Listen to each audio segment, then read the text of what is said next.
should we let the viewers watch and listen to our podcast, or should we actually stop the podcast for a second and review whether everything is okay with the microphones? Just do a little review before you mean for 7 minutes, right? 7, I don't know. I like from 11. 4 minutes at least. Yeah. 4 minutes. Why not extend the length of the podcast? Yeah. Now it's trending. To have. Let's see if the audio is working properly. Maybe first, right? Check it out. Left In camera. 3 different cameras. Okay. Left camera under. Yeah. Okay. And also, what did you say just a second ago?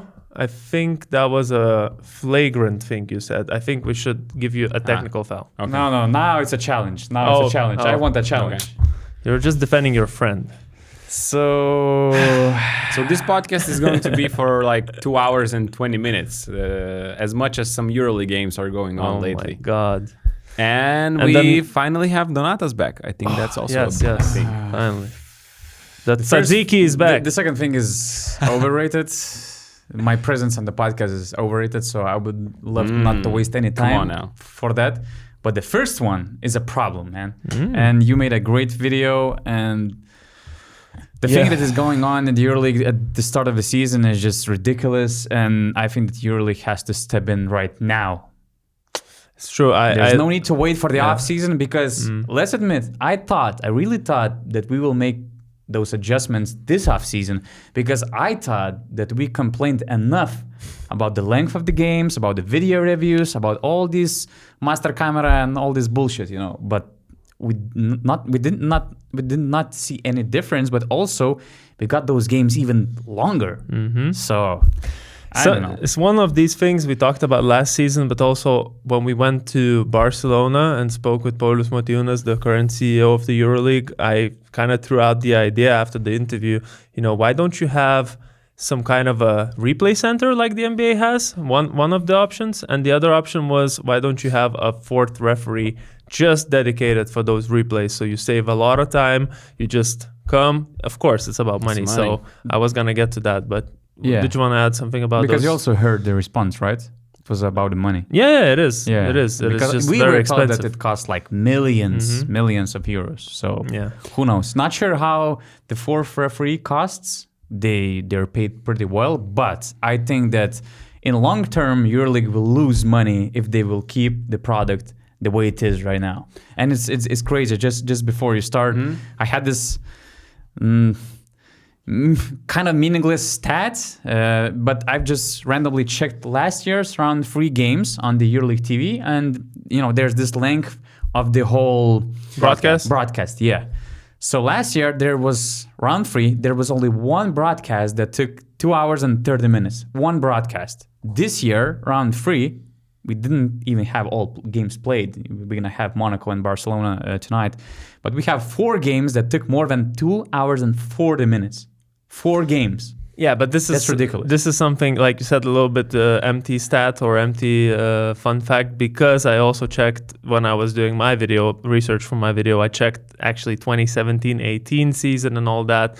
And some of those broadcasts are also 2 hours and 50 minutes, even before maybe the replay system was implemented. I don't remember exactly when was the first year they implemented the coaches challenge, but I think it was after the NBA, and the NBA definitely didn't do it before 2018, 19, or even 2020. So I'm sure that a lot of games have some properties, like a lot of fouls, a lot of timeouts, that actually contribute also to the length of the game. Even the game between Žalgiris and Olympiacos that I was referencing in my video, it was that much longer because of how the game went, more than about the replays. But the replays, the video review that we have is taking up 10 minutes in every game almost, it seems. So that's a lot of dead air. Like, a lot of people, they say that they go and switch the channel. They used to appreciate the length of the EuroLeague games because it's not like the NBA where it's 3 hours or 3.5 hours, just because of the commercials and no, but it's never in the NBA, never more than 3 hours. Usually it's like 2.5, 2:45.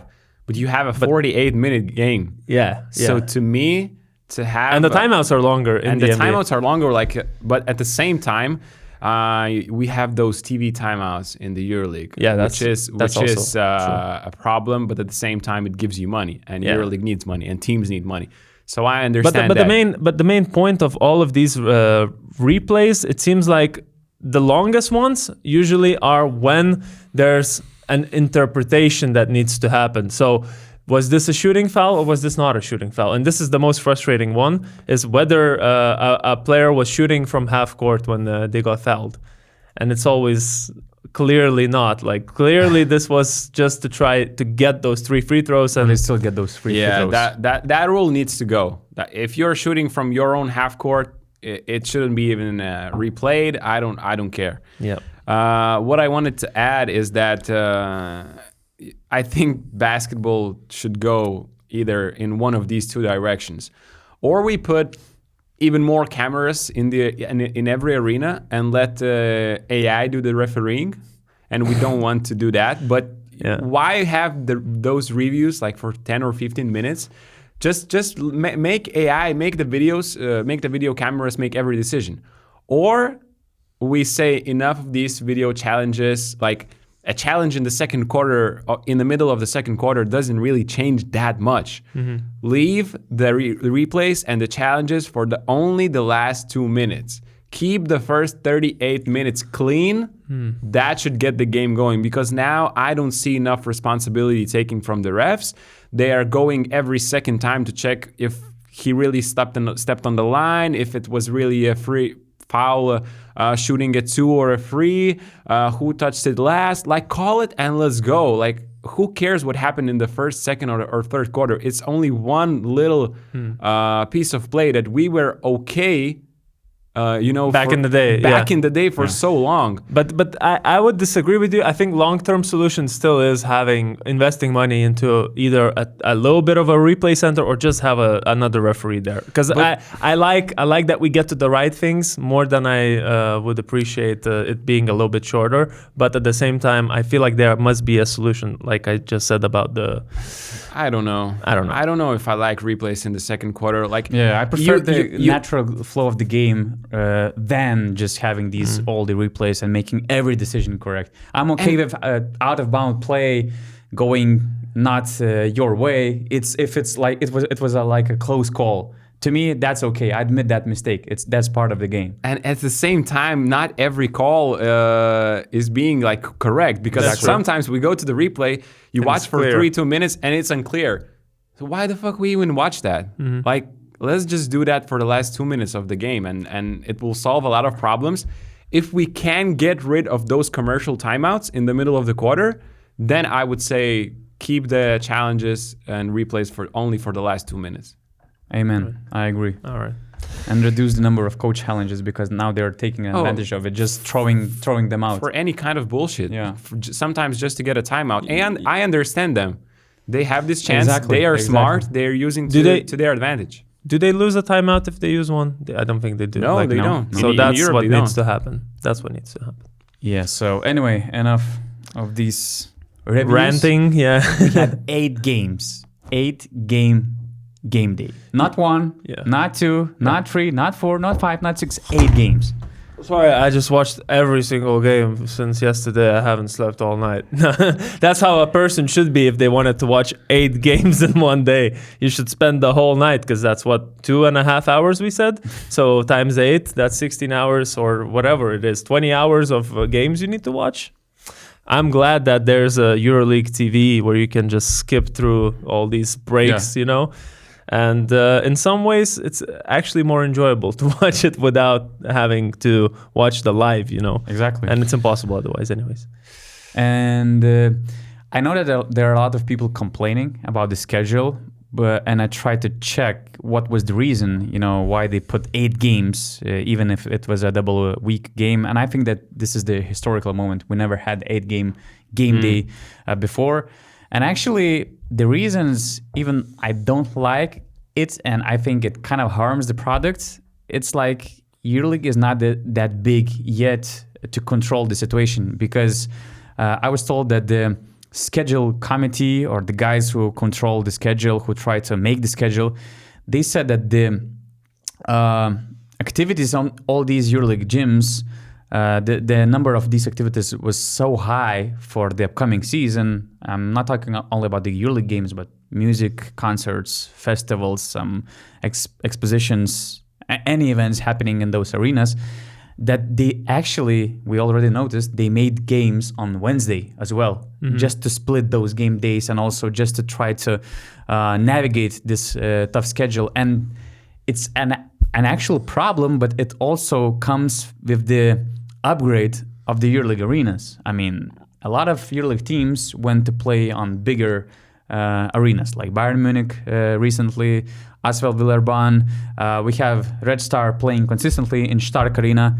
So now they play in those big modern arenas, which means that those arenas are also used for those events that I mentioned. That means that you now have a big competition to make those EuroLeague game days. And also the problem is, the difference with the NBA is that only couple of the EuroLeague teams actually control their arenas, own their arenas. Žalgiris, Panathinaikos, probably I'm missing somebody else, but we're talking about a very small amount of those teams, which means you cannot dictate the schedule and you have to adjust. So basically that was the reason why we're facing this tough and unusual schedule. And I thought that this was because it's a double week, so teams can have more time before the second game to fly, maybe rest a little bit more, to try to do a double week where you play like Tuesday and Friday more, so teams are more fresh. But then it's not fair for some teams, because some teams are going to play on Tuesday and Thursday, and then some will play Tuesday, Friday. So I think the fairest still is when you have Tuesday game, Thursday game, and then if you're playing on Wednesday, you play on Friday. It's always a 1 day gap instead of 2 day gap. And anyways, now 8 teams played in 1 day, and then one pair, not 8 teams, 8 pairs played yesterday. Today we'll play only one pair of teams, so it's not fair anyways in terms of getting rest. So. And which game was the most exciting one for you? The most definitely the one that I did not watch live. Which one is that? Žalgiris Virtus was unwatchable. Just like Žalgiris Olympiacos. It's okay, Augustas, it's okay. But I don't know. I think Zvezda Fenerbahce was the most interesting one. And we saw so many surprises there. The disrespect last podcast that we heard towards Crvena Zvezda needs to stop right now, because what I heard from that host position from both sides, they played scrubs, they this and that, and now who's the leader of the EuroLeague at the moment? Who's the number one team? Who just beat the other undefeated team in the EuroLeague? Are you going to have a red shirt there, under there? I don't need to have. I'm. It's a rainbow. No, I'm kidding. No, what's the problem? I'm just asking questions. No. Please answer. That was a statement win. Do we agree with that? Or it's still early season statement win? No, I mean, Fener away for sure is a statement win. Yeah. But at the same time, Fener played terrible. But from one point, it was Zvezda that made them do that. Exactly. That's how we say in Lithuania. You play the way your opponent allows you to play. So maybe that's why. It's not only Zvezda that made Fener play bad. I thought their decision making, decision making on defense and on offense, like not shooting open shots instead of like somebody from the guards create an open shot from Bonzi Colson or someone else. He's not shooting a spot up three. Instead, he drives in and shoots a tough floater fade away or Nicola Melli. So, but I did not think like Fener started the game concentrated, focused. I don't know if they thought like this is going to be an easy game, but it was a quick 7-0 lead for Zvezda. Some just bad passing from Fenerbahce. Yes, aggressive defense from Zvezda, and probably this is their main strength at this point of the season. I would say that their defense is what impressed me the most. Really, really bad offense to start from Fener, and at the same time on the other end, just Joel Bolomboy and Zvezda destroying Boban Marjanovic and his drop defense. It kind of set the tone for the game, right? That's what I thought. It's not just set the tone, but maybe cost the game a little bit because they got the momentum early. Boban was attacked in every single way you can. Pick and roll, 5-out offense. Then even in a situation where you think Boban would have an advantage against Bolomboy, where he's tall, under the rim, he doesn't need to be drawn out anywhere, he gets posterized by Bolomboy. That was crazy. And then you're like, okay, so what is he there for? And then on offense, he got Isaiah Kanan switched on him, and he doesn't get the ball. Like Fenerbahce players are unable to give the ball to Boban. So in this whole stretch he played, he got the ball 0 times almost, and then basically you just lost by having him on the court the very first minutes, gave the momentum to Crvena Zvezda, who, let's be fair, made all the shots that they took, the 3-pointers at the beginning, and built that lead. That really set the tone. 20-point lead, I believe, in the beginning of was it third quarter or second quarter? Basically, it was a huge lead. Yeah. In the second quarter, I think. Yeah. I don't know. To me, it's a statement win in terms of that this is the team that deserves respect or to be respected more. I loved a lot of things that I saw that day, the way they started, not just the game rhythm, not just the mentality that they had, the advantage of the mentality that they have, but also the ball movement, defensive intensity. Even Milos Teodosic probably played his best defensive game that night. So I don't know, a lot of things to like about Zvezda after this game. I'm not saying it means that we're going to see them on top of the EuroLeague in April, but it just means that we have to respect them. Defensive presence, amazing. One more time, they stopped one of the best EuroLeague scorers. Last year, Marcus Howard and Wade Baldwin were top 3 EuroLeague scorers. Marcus Howard was limited to 7 points on 2 of 7 shooting. Wade Baldwin got his first 3 points basically at the end of the game. Where it didn't matter, really. He was one of 5 turnovers, 0 PIR, 29 minutes. And that tells a lot about their defense. I love Joel Bolomboy. I don't know if it's like just a coincidence that every time I watch Zvezda's game, the guy always plays almost close to perfection. And he always shows up in a moment where his team needs somebody to step up. So Bolomboy starts the game like crazy against Boban Marjanovic. Then Fenerbahce made a comeback. They were really close. I remember it was like a 7-point margin, maybe in the second quarter. Bam, Bolomboy hits a 3-pointer. In the second half, he makes a block, he makes a steal, he makes an important play. So his presence was huge already last season, and in tonight's and yesterday's game, it was also big, and he's just having a crazy start of the season. First 3 EuroLeague games, averaging 13 points, 10 rebounds, 2.3 offensive rebounds, 1.3 blocks per game. Zvezda has a perfect record. So these are the main things that Zvezda should celebrate at the moment. Can I just say that what Joel Bolomboy has been doing for the last 2 years is just remarkable. Wow. Remarkable. You're speechless. You're speechless. Yeah. It's such a luxury to have him at the 5 position because he can sometimes stretch a floor with his 3 points. He hit a one-handed floater shot like in the high-low situation when Fener were switching every screen in the second half. He just cuts the high-low cut from the corner to the free-throw line, gets the ball, and the opponents back off from him. One-handed this push shot. He makes that shot. He can rebound. He can switch on the perimeter if you need him to do. He can do the hedge defense. And, you know, we all saw what his athleticism. You mentioned that situation. Like Boban, he gets the ball near the rim with Boban there. He just dunks all over the guy.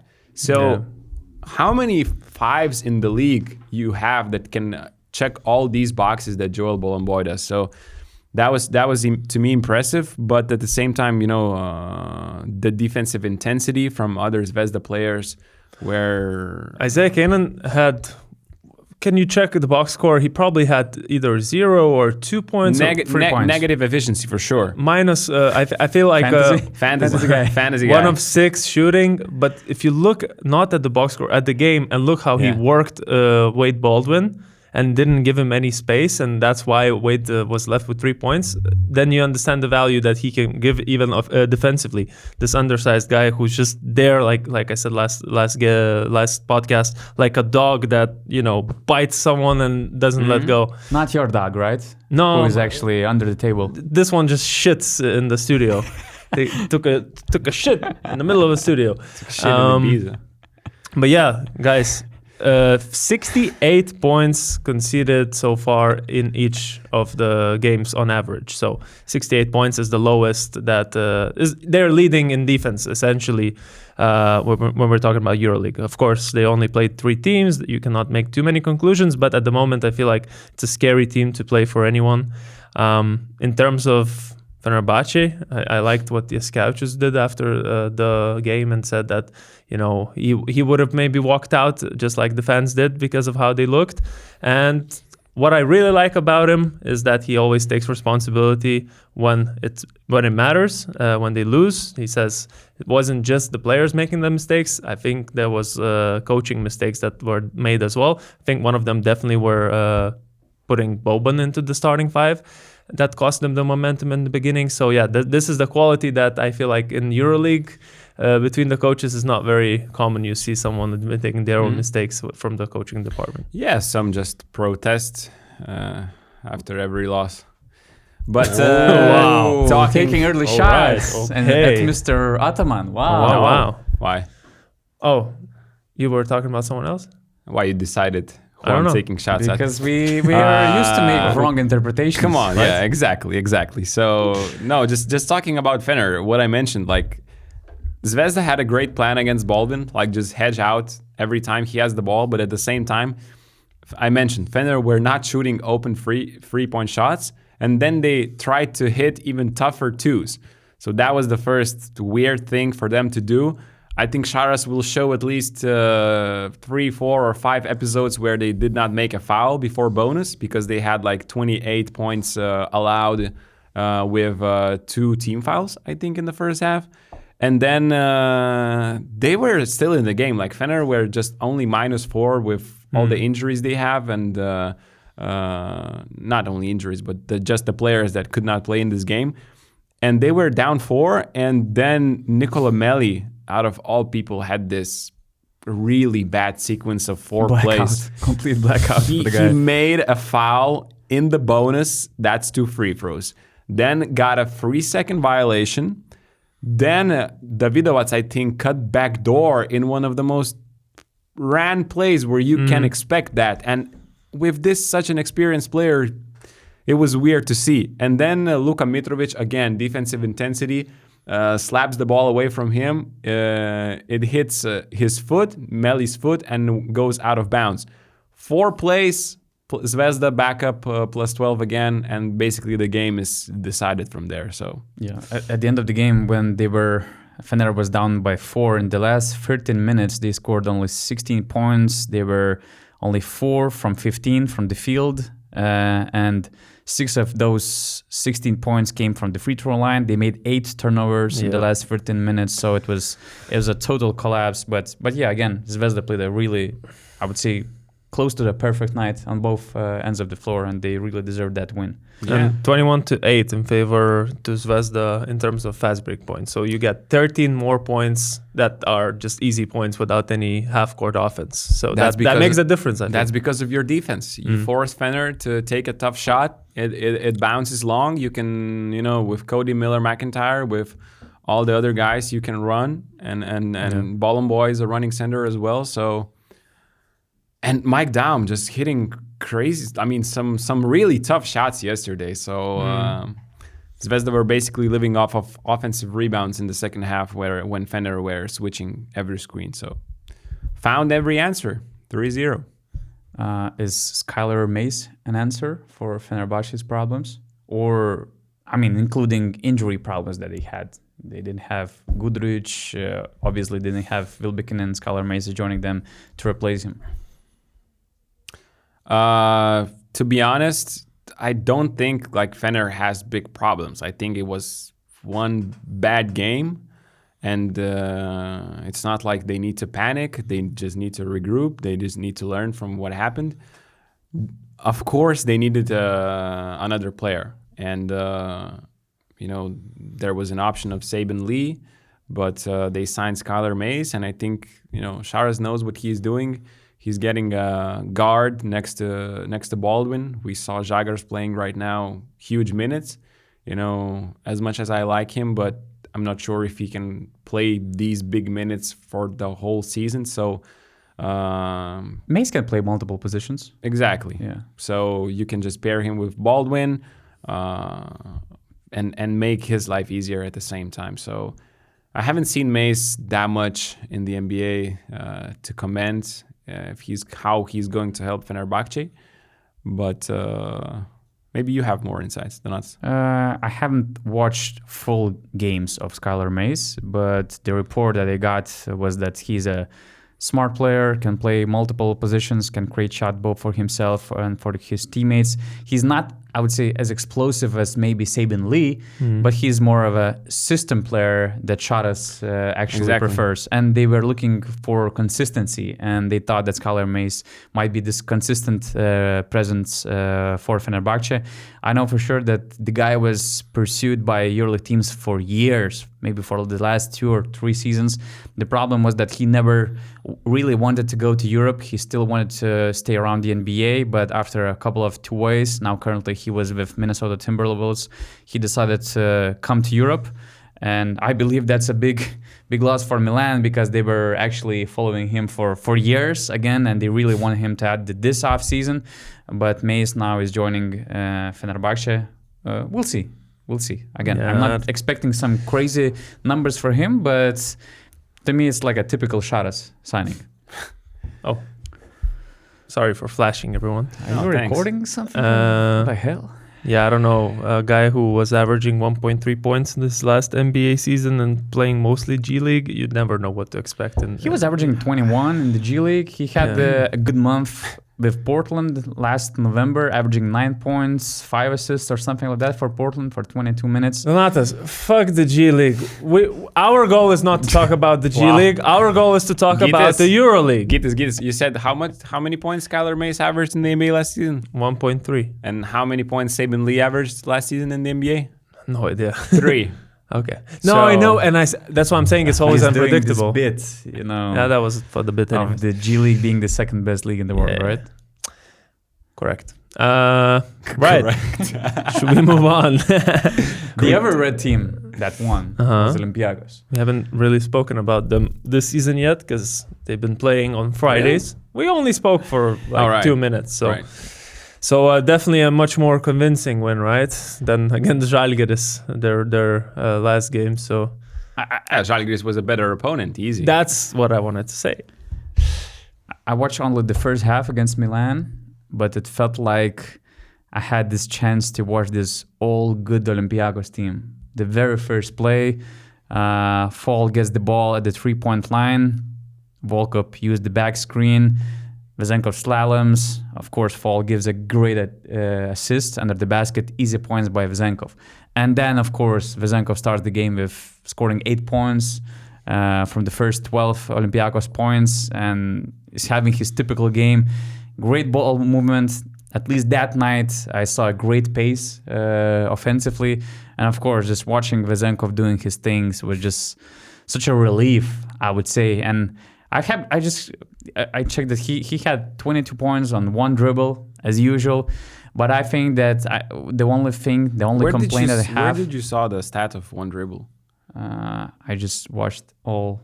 You watched and counted. Okay, yeah, I thought there's. I did homework. Still, I did some homework, But the only complaint that I have that the guy had a chance to make a famous step over like Allen Iverson did with Tyronn Lue.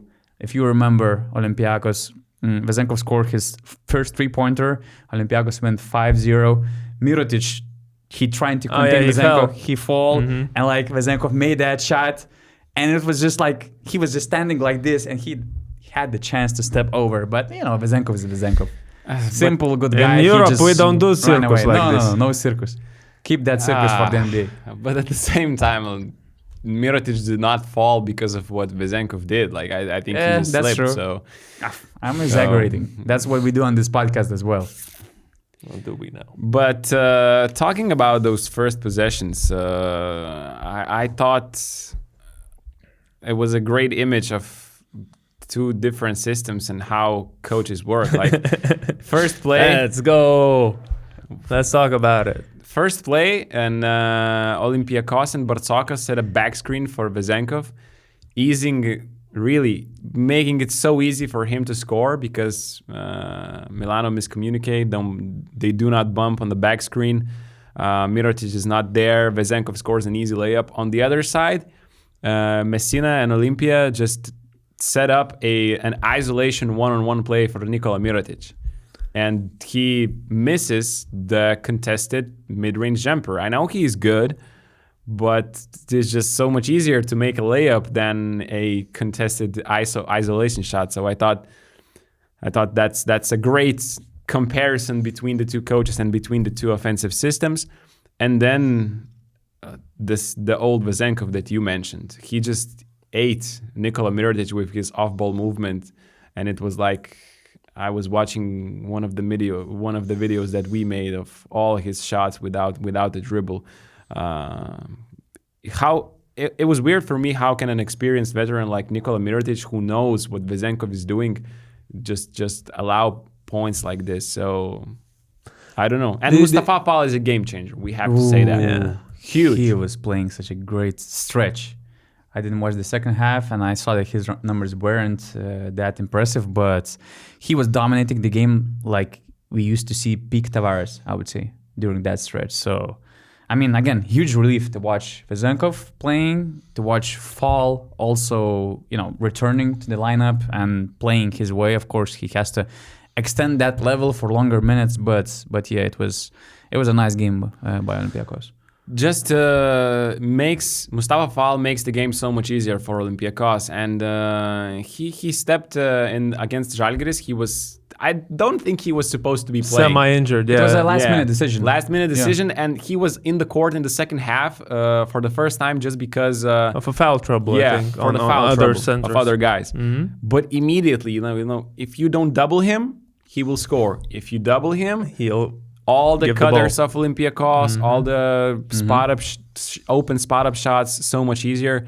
And you compared with Tavares, him, like 1 minute ago, and I was thinking I would choose Fall right now over Tavares. No, I mean, if it's right now, like for the season, you sign Mustafa Fall. I'm telling Mustafa Fall is better than Tavares right now. I don't know. It's very different profile of players, right? One is giving you defensive presence more than anything, and the other one's giving you this playmaking. If you look at defensive presence, do I need to remind you 2 points that Monaco scored against him and Walkup? I mean, one's strong side is the defensive presence more than anything, and Mustafa's strong side, I think, is that playmaking from the post that he can provide. But at the same Tavares time, he gives you the defense, like. To score against him is tough. It's not. He's not as impactful, but I think just Fall's impact on both sides gives him the edge right now, because I don't think Tavares is playing that well this year and last year. I mean, I love Fall really, but let's talk about this topic when we're gonna witness like really the Tavares, the Final Four Tavares that we had just a couple of seasons ago. I think now we might not witness him anymore. That's what I'm saying. But it's easy to make those statements when one guy is obviously, just trying to catch up his rhythm, and he doesn't look that good, and his team is losing games. For 2 years, catching up the rhythm? Since not for the 2 last years. time he looked dominant. Last time he looked dominant wasn't last season. So it's the second year he's catching up. Essentially, because he used to be second year just started. EuroLeague fantasy last goat. season is last season. Oh yeah, let's not get into that.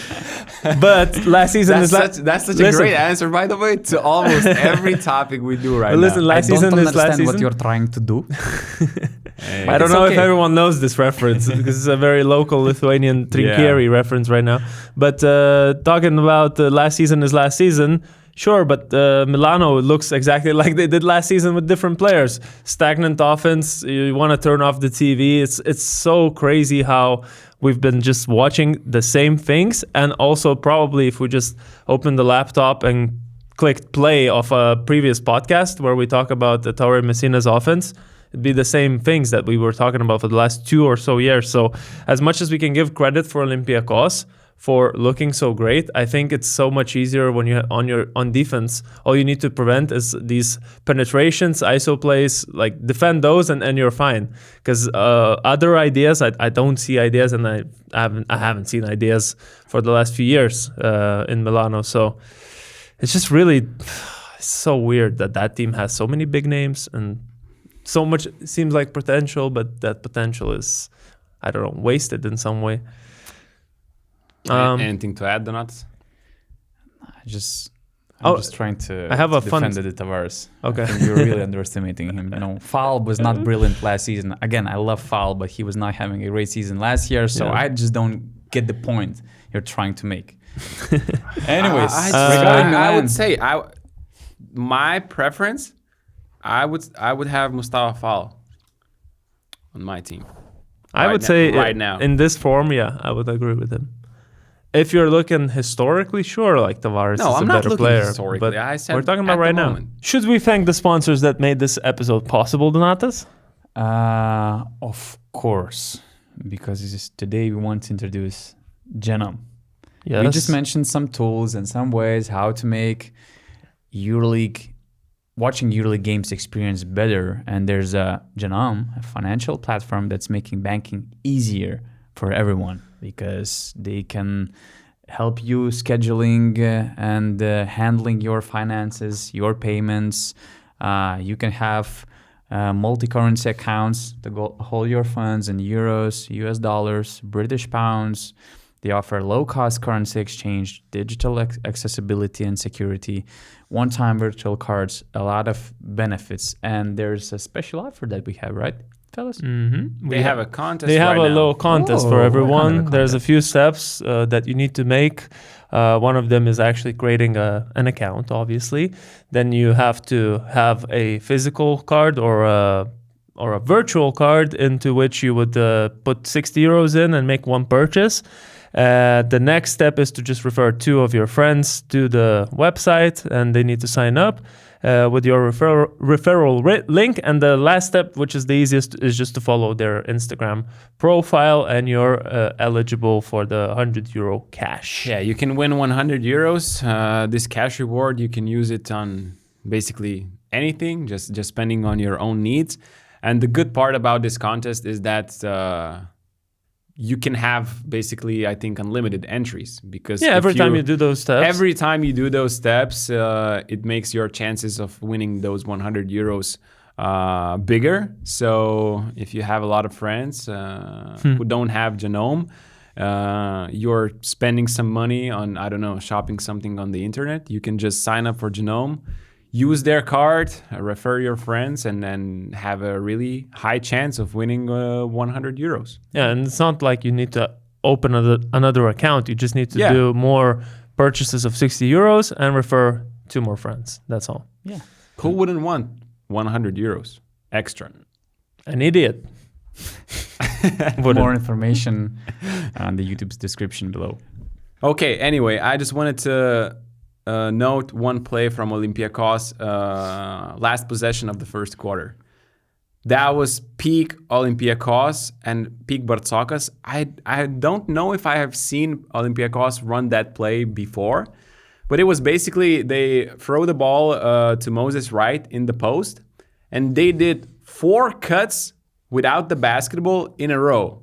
So Walkup passed the ball, and he just ran around Moses Wright. Then I think Papa Nicolau, backdoor cut. Nothing there, nothing on those 2 cuts. Then Shaq McKissick, I think, another backdoor.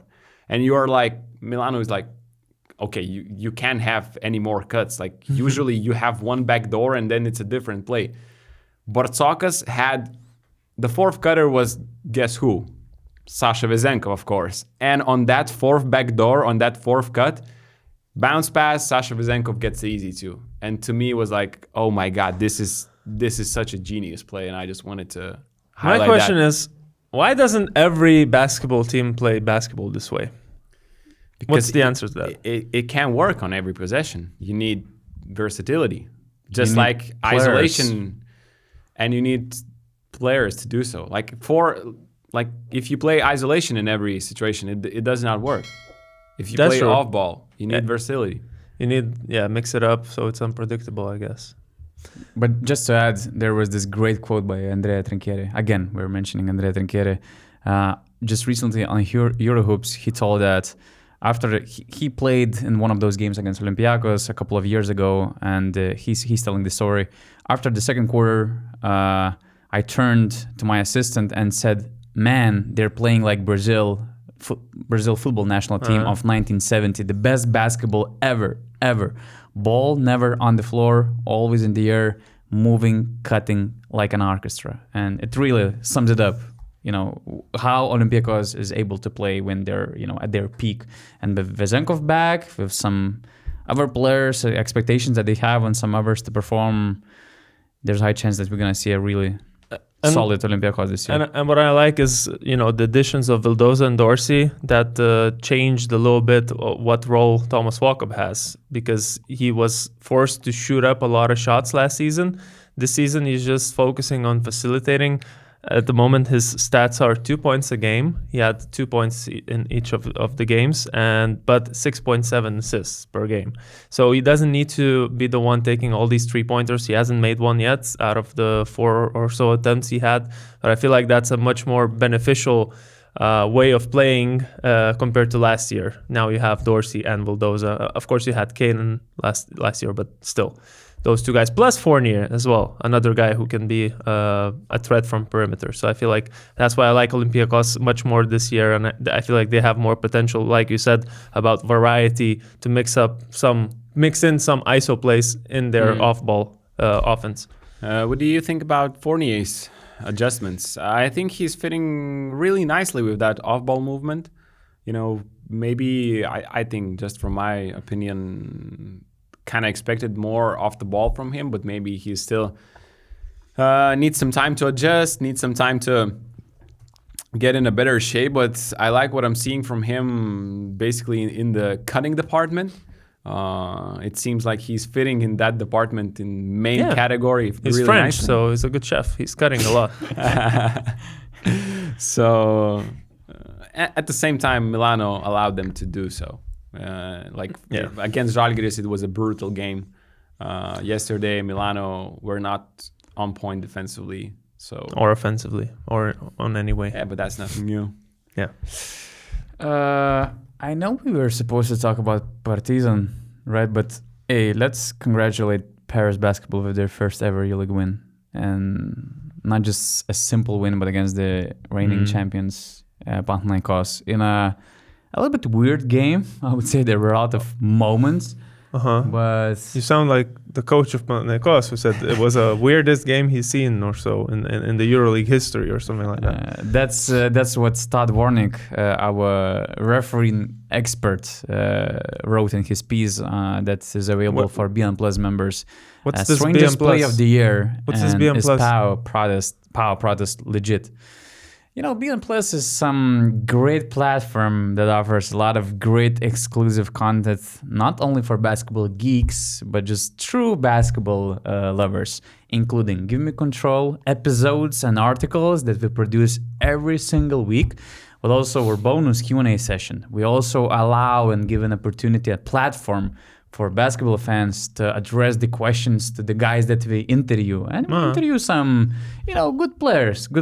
Mike James, Kevin Panther, something like that, And there's this Discord channel where we try to unite this European basketball community in one place to enjoy this league, the game that we love, EuroLeague, other competitions as well. So it's all available on BasketNews Plus, basketnews.com. How much is that? How much is BasketNews.com Plus, whatever? I First don't know month right is now, free. But first month is free. So you can try. You can see, you can have a look. I just heard it's not that much. It's like a cup of coffee, something like that. 1 or 2 coffees. 1 or 2 coffees. So but still, it's a very good deal. I heard they're doing half a cups soon or something like that. We'll see. Some good things coming. So I really advise to join BN Plus community, especially if you like what we are doing. It's just a way to support us, our work, because it's obviously a lot of resources go into all the list of things that you mentioned. So. Exactly.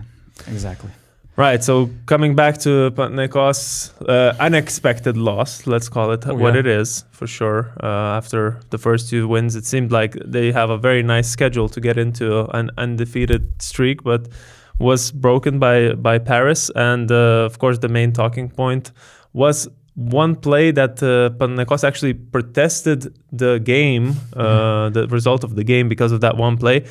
I would first of all say that one play that did not decide the game, number one thing, that let's be clear. Very clear. But that play was weird, like you said.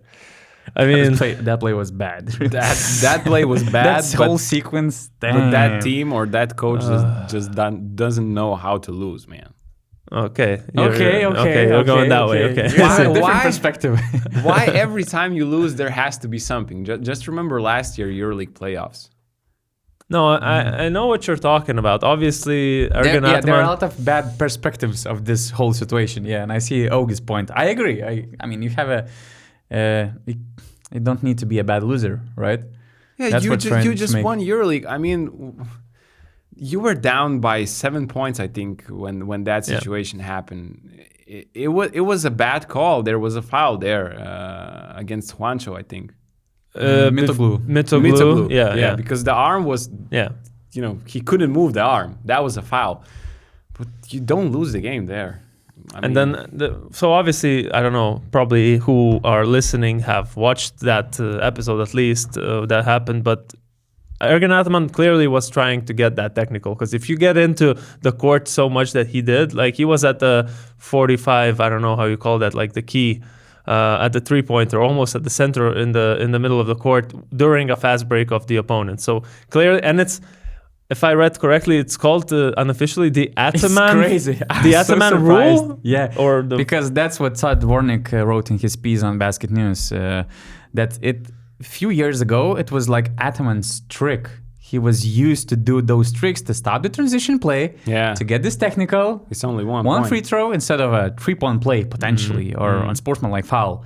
So, and I remember that we kind of witnessed things like that in the previous Eurobasket, I think. There was Vezenkov and somebody else, who used the opportunity the same way. And apparently they had this Ataman rule just to prevent from these situations. And where you eject the coach if they did that. Exactly. So you prevent them doing that. Yeah. Because a technical is a technical, but if you get ejected, then you probably don't want to do that. So, so he wasn't ejected, number one thing. After he gets the technical, the play kind of continues, even though it's a dead ball, right? But there's a hard foul or whatever. It wasn't that hard. It wasn't, right? It was a play for the ball, in my opinion, which gets called as an unsportsmanlike and doesn't get reviewed. So we're getting all these reviews before, even in that same game in the fourth quarter. I feel like before that there were 2 reviews already that I remember.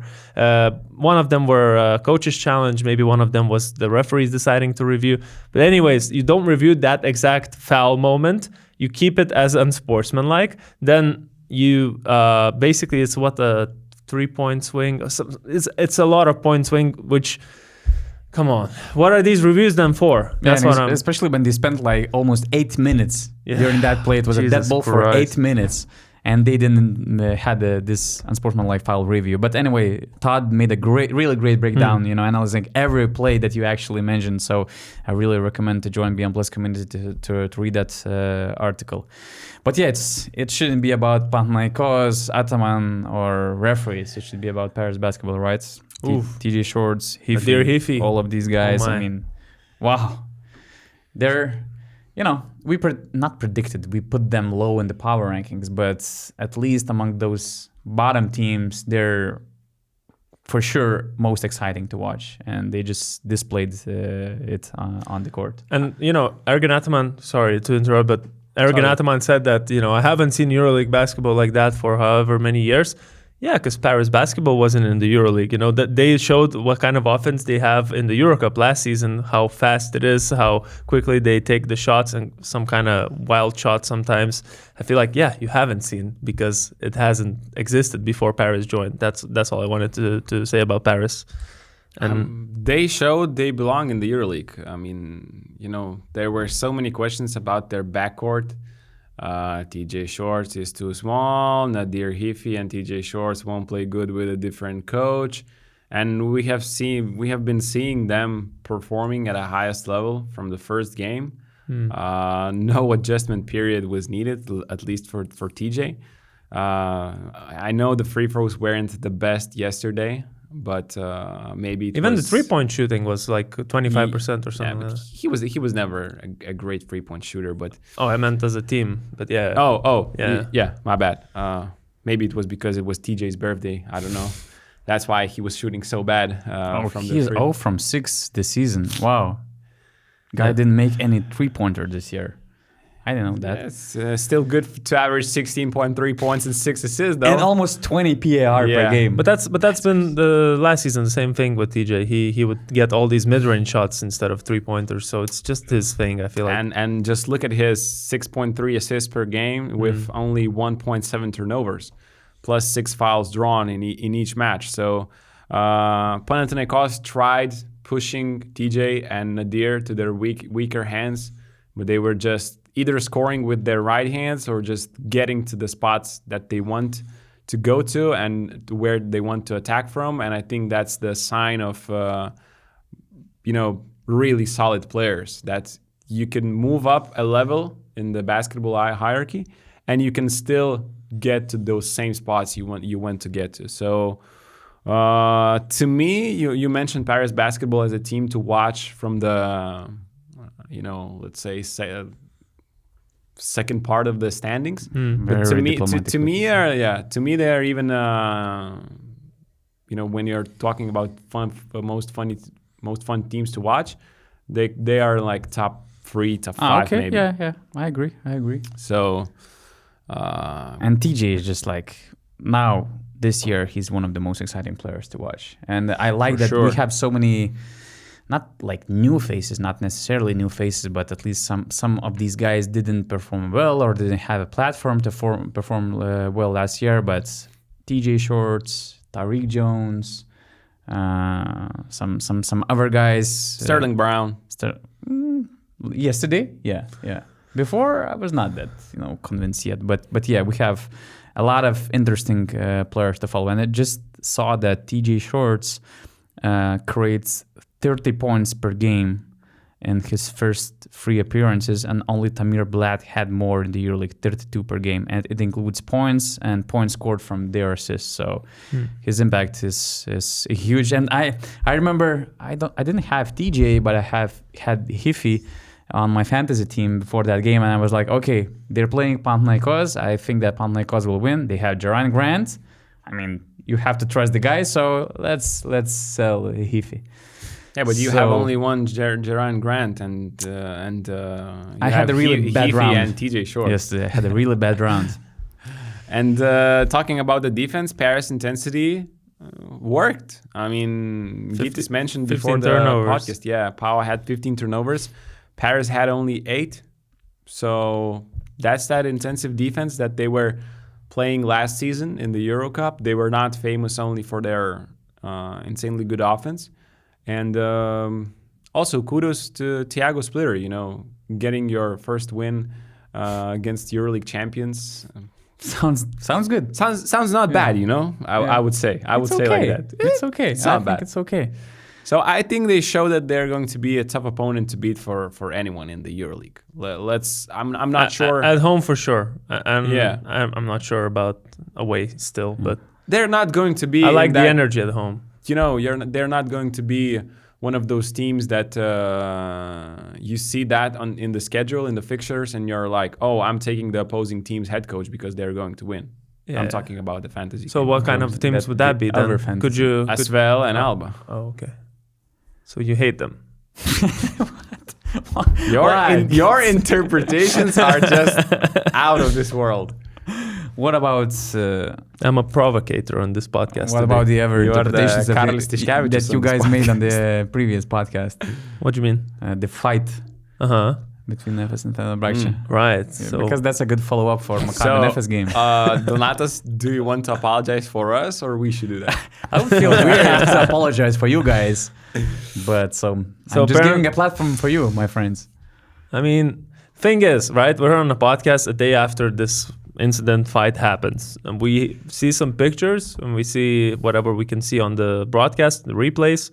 We come here, we share our opinions, and this is a free-flowing, natural conversation, and sometimes we might say some complete bullshit, like Panathinaikos will finish 10th in the power ranking last year, whatever, and they become champions, or we could say something else. But the point being, we shouldn't be that accountable for every single thing we say here, especially after a situation that you can interpret in a very different way. The picture of Elijah Bryant biting or not biting Tariq Biberovic on the arm. So that's what I see it. Like, I don't see it as a need for apologizing because of, this is just, I don't think there are someone who's right in that situation necessarily. I feel like they both were wrong in that situation to get into that fight. Okay, but at the same time, we saw the photo of what's it in English? What? The bite mark? The bite, but the Yeah. What do you mean? Action. I don't know. Wait, are you talking about Face? There are a few. yeah, we saw that photo biceps. and we just decided it was a bite when it was actually not maybe true. I think it wasn't a bite now, because when I look at it, Elijah's head was there, right, at the bicep, his mouth area. But Biberovic's arm, or hand rather, was kind of pushing him, like he grabbed him by the head almost. So it was more like not a headlock, but like a front headlock instead of Elijah going for the arm, which doesn't really make sense anyways. And we still made that decision. So I think maybe for that we should apologize and say that we made we went too far a little bit with the conclusions. Yeah. But Of course. at the same time, and maybe saying that Elijah Bryant, comparing him to Suarez is not a funny thing if he really didn't do that. Yes. Because we don't really know that. So And just biting in sports is a kind of a serious accusation, I would say. Just as I mentioned, we all have these Suarez memories. But I get you guys because it really looked like a bite. But you guys were just There was not misled enough by the information at that footage. point. Yeah. And I also tried to look at it from different angles, and I noticed that actually after this brawl, there was this marks on Biberovic's triceps. And I thought that it was because of Elijah's, that whole situation. it was a different but area. apparently, it's different by 2 centimeters. But anyways, Elijah's face was in the biceps, and Tariq had his marks in the triceps. So we didn't have any evidence that there was a bite. So that's why we apologize, because for us, it actually didn't look such a big deal. You actually, guys, mentioned that Elijah shouldn't have been thrown out from the game. But for others who are involved and who got suspended, I get it. It's a sensitive topic. You don't want to look in front of others that, you bite somebody. You don't want to have that reputation exactly coming into the future. Yeah, I get that. And I still don't understand why Elijah got a bigger fine. That's what I was That's confused the about. biggest problem with this whole situation. So if we were wrong, there were no bite, and at least no evidence for it. Or okay, no. Let's say there was no. I'm not, because it sounds like I'm saying he bit him. No, I'm saying there's no evidence for it, right? So there are no claims. Yeah. Even Biberovic didn't say anything. By Fenerbahce or by EuroLeague? So I'm confused. So that was weird. Why did he got a bigger fine when the instigator was, for sure, Tariq? That's another really bad thing about the EuroLeague, transparency. If you make those announcements about fines, at least explain it in detail. What's the difference? Why you have to leave us all in this gray area?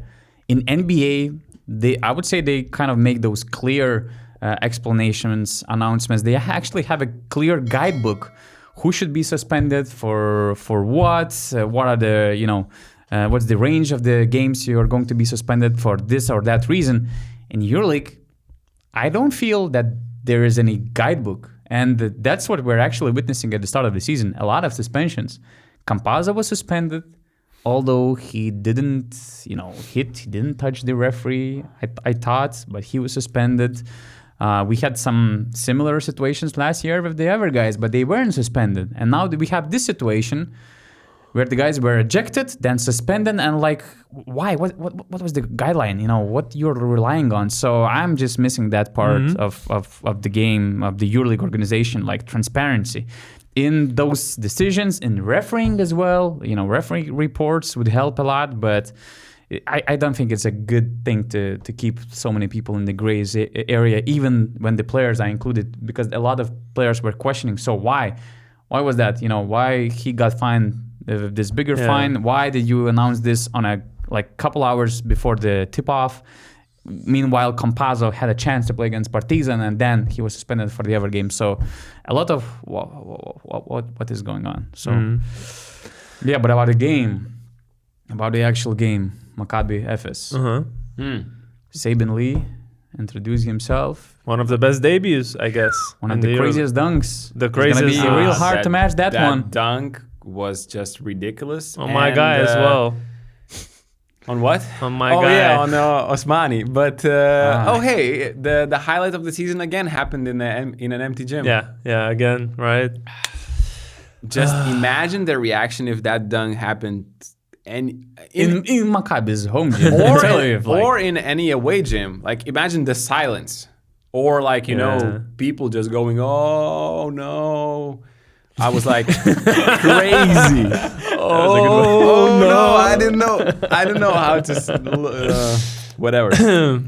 But did you know that Saben Lee is like 6'2", but he has like 6'9" wingspan? Yeah, his wingspan. And that just what's his vertical? What's his vertical is my question. He can fly, and he can. He's really athletic. Like, I'm so glad there's another guy like that in the EuroLeague, because there's not many athletic guards or quick guards, let's say, and those guys really make the game beautiful. But again, I'm emphasizing athletic and a guy who can finish at the rim more than anything else, because I feel like he's not that good at shooting off the dribble or even spot ups, at least from what I've seen in his NBA highlights. He's more about the physical plays and getting to the rim. Mid-range shots, yeah. His shot mechanic looks a little bit weird, I would say. But at the same time, right now, he's such a confidence level that he seems to not miss any step backs, any fadeaway, off-balance shots. Imagine this is his numbers from 3 international competition games. He had 36 in the first round of Champions League. Then he had all the headlines. 43, somehow topped that, and both on ridiculous field goal percentages. And now, first day with Maccabi, how many practices he has been in?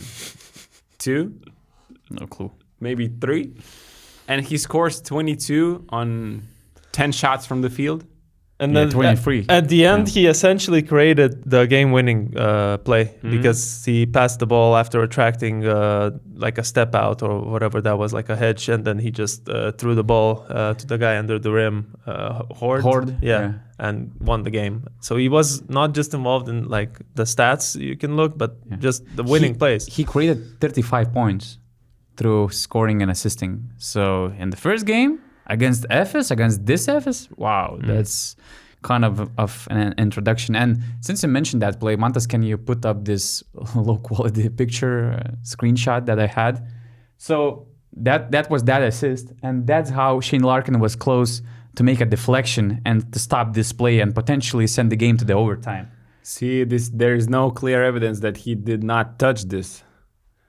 Because we're getting into a different issue, the blurriness because of the low frame rate in the broadcast is. I don't want to go back to the same thing that we talked about, but why are they looking at such low quality images when they're watching the replays? We were told because the TVs need it that way, and then they can't have a secondary signal, something like that.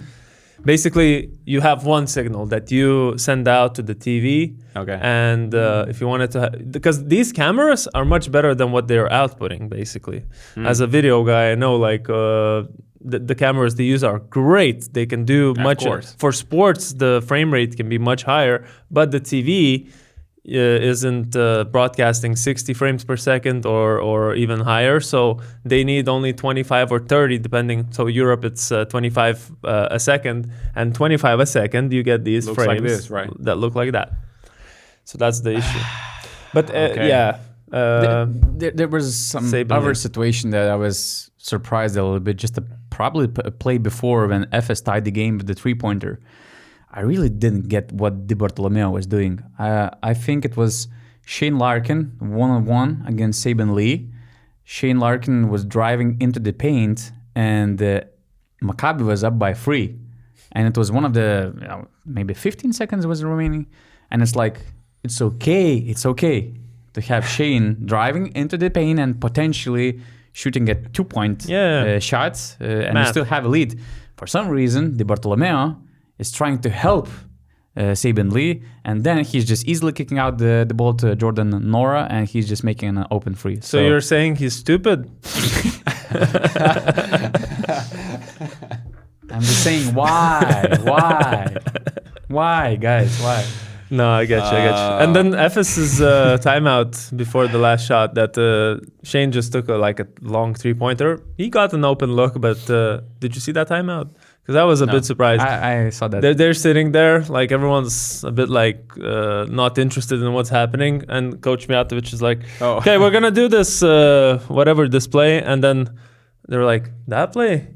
Yeah. Oh, or whatever you want. We can do something. It was almost like you guys decide, because I see that you don't like my initial plan. Maybe we should do something else. What do you guys think? It was that kind of a vibe. If you just rewatch that replay. So I was a bit like, okay, there's no exact plan what's happening, or at least it seemed like from that timeout. But I don't know. I'm making conclusions. Yeah, I don't think that's bad because.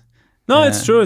Sometimes players feel the way they that it should go and better than the coach. Mijatovic is still kind of an experienced coach, especially for those moments. And when you have Shane Larkin on the bench, in that just his reaction. If you just watch that timeout, his reaction is weird, like Shane's. I mean, because just actually one of the best after timeout plays that I remember, and with the player also, changing the whole sequence was when Nicola Melli made this situation with Etere Messina. And, I think that they sent the game to the overtime as well, just because Melli offered something else. So, if Shane made that shot, or if Etere made that shot, they got a good look. He would have been a hero, Mijatovic. But I'm not blaming the guy. And at the same time, I think it's for a coach that hasn't had experience before as a head coach in the EuroLeague. I think that's the way to gain respect from the players, because if you are always, we are going to run this play and I'm not going to listen to what my players have to say, because when you are on the court, you sometimes see better than the coach. Not always, but sometimes you definitely have some ideas. So you're saying all FS players are seeing much better than the coach?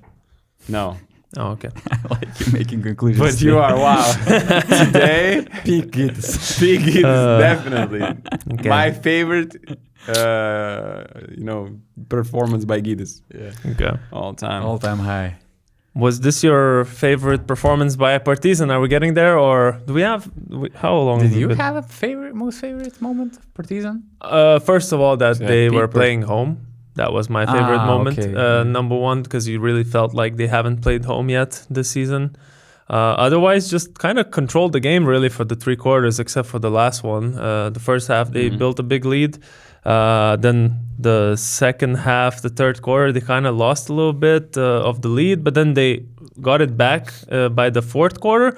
And then Željko said, okay, now I'll play all these EuroLeague rookies, like the 5 in there was Karlik Jones, EuroLeague rookie, Nilikina, EuroLeague rookie, Nakic, EuroLeague rookie, Pokuševski, not a rookie technically because he played with Olympiacos, but you could say scoreless. You could say a rookie, and then Balša Koprivica, who barely plays usually. So this is the 5 that lost the lead in the fourth quarter and let Bayern get back in the game. Basically, that's what I saw, at least from that game. But why you look at this game from this perspective? Why are you not talking about the way they built the lead in the first half? No, two different ways. No, the same story. Yeah, What are you trying to do? I am. You need to see the bigger picture. I am saying the veterans that are playing are really good. Like you can tell when they're on the court, you can feel the experience there, and then when they're not, they fell apart. That's obviously a great game by Partizan. Number one. Yeah. Field experience should be like the slogan of the EuroLeague. Because it's such a veteran league. Field experience. That's true. That's or true. at least of Bologna Virtus. Field experience of 0-3. Okay.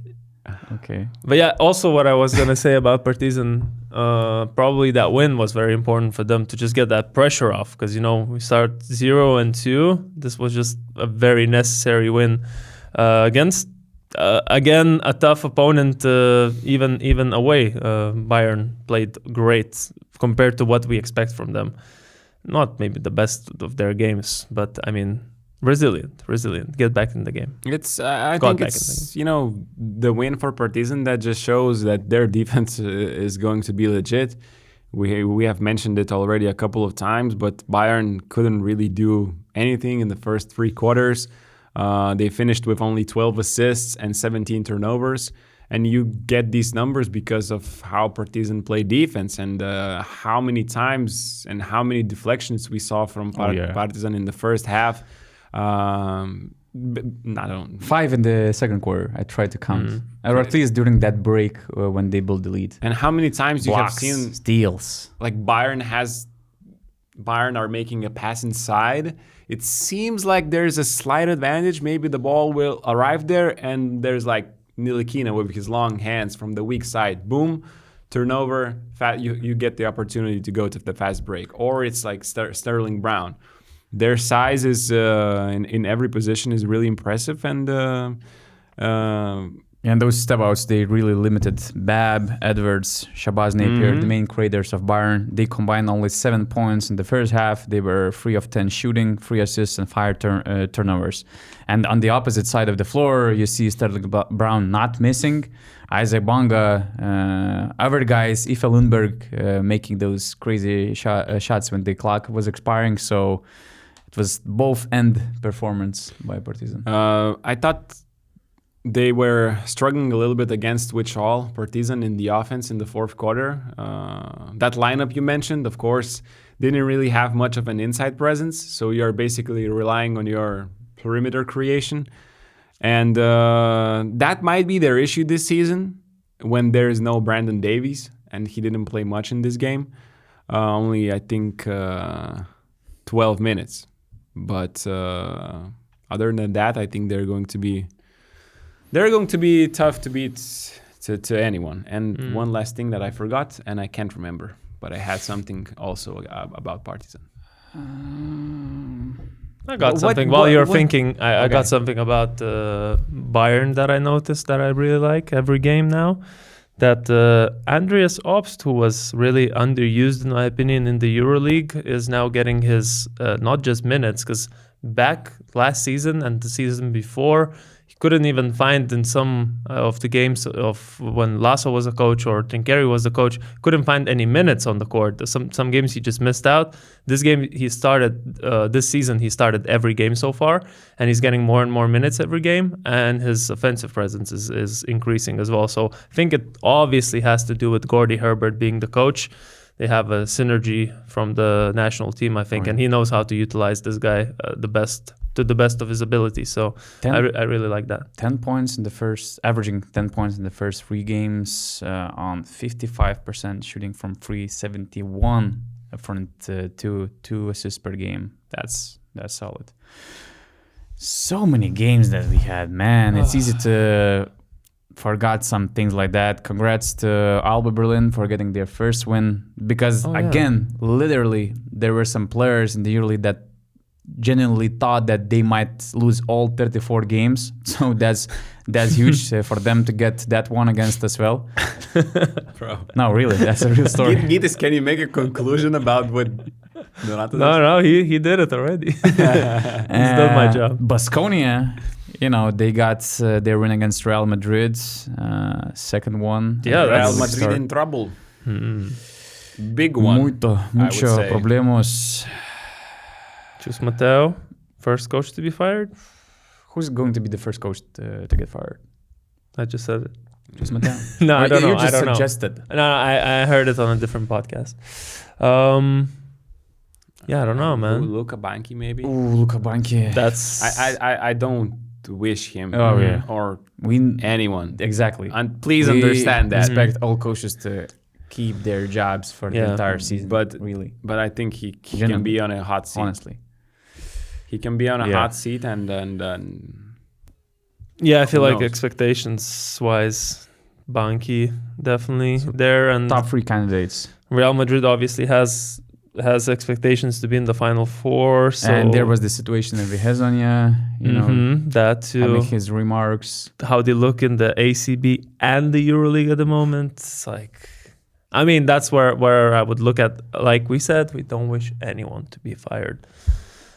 Rather we get fired than any of the coaches. I would take the bullet. Oh no? Okay. Would you take the bullet for every coach? Yes, of course. For the one in Milano too? Come on now. I will take for anyone. Come on. No discrimination. Disrespect. You're a all hater. over the place. You're making conclusions. I just asked. You mentioned that in this podcast that you don't see any ideas. You're just pointing fingers all the time during Milano the podcast. offense. That has to stop. That's my opinion. That's all I said. Okay. Didn't say anything else. And I don't know basketball anyway, so. Just as some Zvezda fans wrote to us on Instagram yesterday. Anyone can be a basketball analyst these days, Mr. URBONUS. It's true. Actually, if you want to send us any message that you want, you can actually do it right now because we're having a Q&A session on Friday. Woo. So whether you have questions about us, about our qualities, about the EuroLeague, about the games that we're going to have, about the season, behind the scenes stuff, anything, you could write those comments in the comment section as well. We're going to make some topics on YouTube community and Twitter as well. And of course, Discord if you're members. a BM Plus member, you get to ask the questions. You get a priority for your questions to be answered on our podcast. And those questions are usually asked through our Discord server, like you said, or the website, I think. We're going to pick the best question. So if you're not BM Plus member yet, we're going to give you a free membership, a 2-month membership for the best question. If you are BM Plus member already, we're going to send you some sweet BasketNews merch. So the Q&A session is on Friday. Okay, my dog needs to go to the toilet. We got to go, otherwise she'll shit under the table.